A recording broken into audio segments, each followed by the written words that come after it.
ابتدائی عمر میں حضرت فضیل بن ایاز رحمۃ اللہ علیہ جرائم پیشہ آدمی تھے۔ آپ رحمۃ اللہ علیہ راہ زنی کی وارداتیں کیا کرتے۔ راہ زنی کی وارداتوں کے دوران بھی آپ رحمۃ اللہ علیہ کی طبیعت مائل با اصلاح ہی رہتی تھی، اور آپ رحمۃ اللہ علیہ جس قافلے میں عورت کو دیکھتے تو اس کے نزدیک نہ جاتے۔ قافلے کو لوٹنے کے بعد بقدر ضرورت مال ان کے پاس چھوڑ دیتے تھے۔ آپ رحمۃ اللہ علیہ کے طیب ہونے کا واقعہ یہ ہے کہ ایک مرتبہ ایک سوداگر مرو سے ماورد جا رہا تھا۔ لوگوں نے اس سوداگر سے کہا کہ وہ کوئی حفاظتی دستہ ساتھ لے لے، کیونکہ راہ میں فضیل نام کا ایک رہزن ہے جو راہزنی کی وارداتیں کرتا ہے۔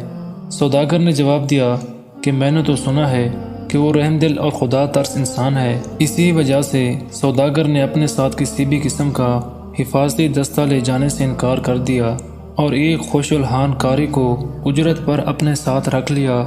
وہ قاری دن رات سفر میں تلاوت میں مصروف رہتا۔ جس وقت یہ سوداگر اس جگہ سے گزرا جہاں پر فضیل بن ایاز گھات لگائے بیٹھے تھے، تو اس دوران قاری قرآن مجید کی یہ آیت تلاوت کر رہا تھا، جس کا مفہوم تھا کہ کیا ابھی تک مومنوں کے لیے وہ وقت نہیں آیا کہ وہ ذکر الہی اور حق کی طرف نازل کیے ہوئے احکامات کے آگے اپنے دلوں کو جھکائیں۔ حضرت فضیل بن ایاز رحمۃ اللہ علیہ نے جب یہ سنا تو فضل خدا کا ان پر غلبہ طاری ہو گیا اور انہوں نے راہزنی سے توبہ کر لی۔ آپ رحمۃ اللہ علیہ مکہ معظمہ چلے گئے اور وہاں پر مقیم ہو گئے۔ مکہ معظمہ میں آپ رحمۃ اللہ علیہ کو بہت سے اولیاء اللہ سے صحبت فیض کا شرف حاصل ہوا۔ مکہ معظمہ میں قیام کے بعد آپ رحمۃ اللہ علیہ کوفہ آ گئے اور امام اعظم حضرت امام ابو حنیفہ رحمۃ اللہ علیہ کی صحبت سے فیض یاب ہوئے۔ حضرت فضل بن ربیع رحمۃ اللہ علیہ فرماتے ہیں کہ میں خلیفہ ہارون الرشید کے ساتھ حج کے لیے گیا۔ حج سے فارغ ہونے کے بعد ہارون الرشید نے مجھ سے کہا کہ اگر مردان حق میں سے کوئی یہاں موجود ہے تو ہم اس کی زیارت کے لیے چلتے ہیں۔ میں نے کہا کہ عبدالرزاق سینانی رحمۃ اللہ علیہ موجود ہیں۔ ہارون نے کہا کہ چلو ان کی زیارت کے لیے چلتے ہیں۔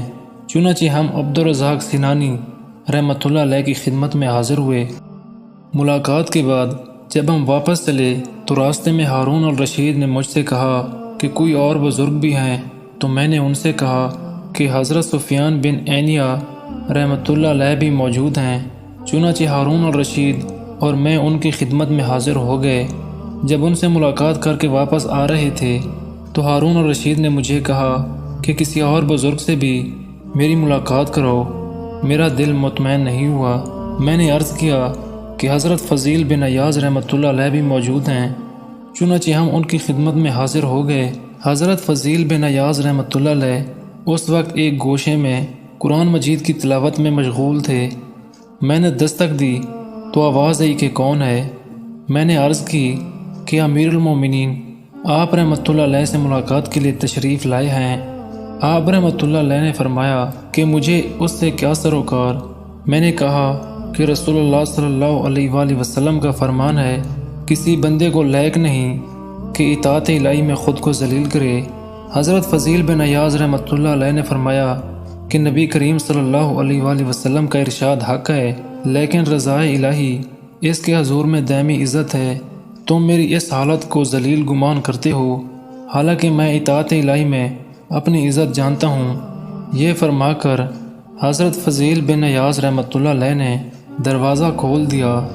حضرت فضل بن ربیع رحمۃ اللہ علیہ فرماتے ہیں کہ میں اور ہارون رشید اندر داخل ہوئے تو حضرت فضیل بن ایاز رحمۃ اللہ علیہ نے چراغ گل کر دیا اور خود ایک کونے میں جا کر کھڑے ہو گئے۔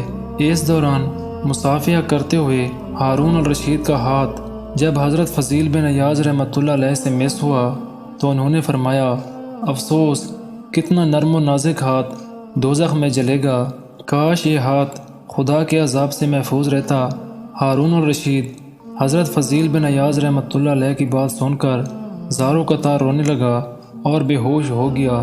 جب ہوش آیا تو حضرت فضیل بن ایاز رحمۃ اللہ علیہ سے نصیحت کی درخواست کی۔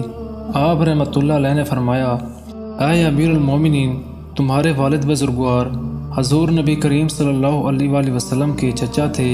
انہوں نے حضور نبی کریم صلی اللہ علیہ وآلہ وسلم سے درخواست کی کہ مجھے قوم پر امیر بنا دیجئے۔